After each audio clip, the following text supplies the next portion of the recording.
Suami minta Susi, asisten rumah tangga Verdi Sambo, jujur dan tak takut bersaksi. Siapa yang terlibat? Ngomong saja. Suami Susi, Kujaini Tamsil, buka suara mengenai kesaksian istrinya yang dianggap bohong. Susi merupakan asisten rumah tangga Verdi Sambo yang menjadi saksi dalam persidangan perkara pembunuhan berencana Brigadir Nofriansyah Joshua Huta Barat alias Brigadir J. Susi menjadi saksi dalam sidang terdakwa Barada Richard Eliezer atau Baradae di Pengadilan Negeri Jakarta Selatan pada Senin 31 Oktober 2022 lalu. Dalam persidangan itu, Susi dianggap terus berbohong saat memberikan kesaksian.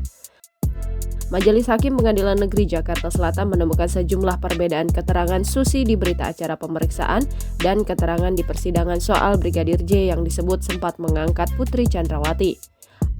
Lantas, apa kata Kujaini soal Susi yang dianggap bohong? Kujaini Tamsil mengatakan, Susi tak pernah bercerita mengenai kasus pembunuhan berencana Brigadir J yang melibatkan Verdi Sambo tersebut.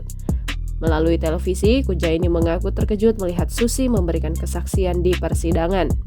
Apalagi, kata Kujaini, Susi di persidangan terlihat dibentak-bentak oleh hakim karena dinilai memberikan keterangan palsu. Pria tersebut lalu meminta Susi berkata jujur saat menjadi saksi dalam persidangan kasus pembunuhan berencana Brigadir J. Ia berharap Susi bisa memberikan keterangan secara jujur. Selain itu, Kujaini meminta Susi tak perlu takut dengan siapapun saat bersaksi di persidangan. Dirinya meminta sang istri bisa menjelaskan siapa saja yang terlibat dalam kasus pembunuhan berencana Brigadir J. Sebelumnya, hakim anggota meminta Susi untuk menjelaskan peristiwa yang terjadi di rumah Magelang, Jawa Tengah pada 4 Juli 2022.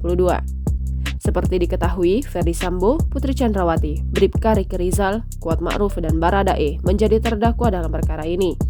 Para terdakwa pembunuhan berencana didakwa melanggar pasal 340 subsidiar pasal 338 KUHP, Jungto pasal 55 ayat 1 ke 1 KUHP dengan ancaman maksimal hukuman mati.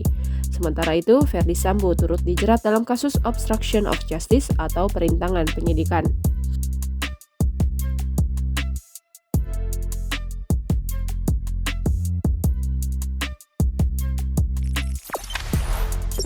Jangan lupa subscribe, share, komen, dan like ya!